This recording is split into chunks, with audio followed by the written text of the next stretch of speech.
ছেলে বা মেয়ে উভয়ের দিক থেকেই বলবো, এটা স্বাভাবিক হয়ে যাচ্ছে আজকালকার দিনে। কারণ বেশিরভাগ ক্ষেত্রে প্রেম করে বিয়েতে অনেক বাবা মায়ের আপত্তি থাকে। কারণ তারা নিজে দেখে বিয়ে দেননি, তাই তারা চান ওনারা আলাদা হয়ে যাক। কারণ ওদের দোষ যে ওরা প্রেম করে বিয়ে করেছে, তাই তাই ওনারা বোঝানোর জায়গায় আরও উস্কে দেন। আর বাবা মা সম্বন্ধ করে দিলে বাবা মা বোঝেন জোর করে হোক থেকে যাওয়ার জন্য। আর সমাজের দোহাই দেন, সমাজ কি বলবে। তাই অনেকে চাইলেও বিচ্ছেদের পথ বেছে নিতে পারেন না, চুপচাপ সহ্য করতে হয় সব কিছু। এছাড়াও রয়েছে আরও কারণ। কি ভাবছেন এমন সমস্যা অ্যারেঞ্জ ম্যারেজে হয় না? বাবা মা দেখে দিল মানে সব ঠিক থাকবে? তাহলে আপনি ভুল ভাবছেন। যেমন এখানে যদি মেয়ের পরিবারের কথা বলি, তাহলে মেয়ের বাবা মায়ের অতিরিক্ত অর্থ লালসা ডিভোর্স হওয়ার প্রধান কারণ। এটা একটা লাভজনক ব্যবসায় পরিণত হয়েছে। চাকরি করছে এমন ছেলের সাথে বিবাহ দাও। সরকারি চাকরি হলে আরও ভালো হয়। সমাজের কাছে এরাই ভালো ছেলে, কারণ এরা অনেক টাকা ইনকাম করে। দেখবেন দেখাশোনা এলেই বলবে ভালো ছেলে হাতে আছে। মনে হবে যেন তাদের পরিবারের সাথে উনি ছোটোবেলা থেকেই খেলতে খেলতে বড় হয়েছে। যাই হোক, ভালো ছেলে তো জোগাড় হলো, ভালোবাসা থাকুক বা না থাকুক।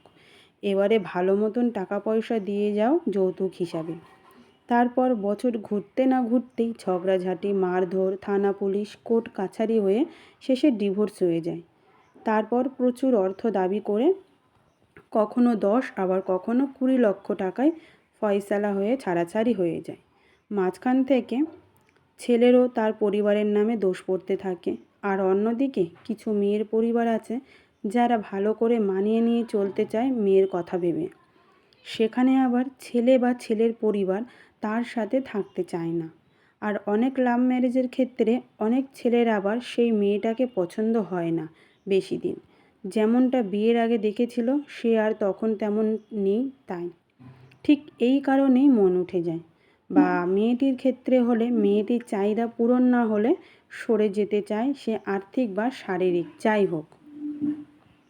আসলে ডিভোর্স জিনিসটা আটকানো হয়তো যায় যদি দুই পরিবারের মিলিত প্রচেষ্টা যদি থাকে। কিন্তু এখানে এক পরিবার এগিয়ে এসে সমাধান করতে চাইলেও অন্য পরিবার করতে চায় না, ফলে সম্পর্কটাই ভেঙে যায়। মাঝখান থেকে দোষ পড়ে প্রেম করে বিয়ে করার উপরে। কিন্তু প্রেম লাভ ম্যারেজও হয়, আবার অ্যারেঞ্জ ম্যারেজেও।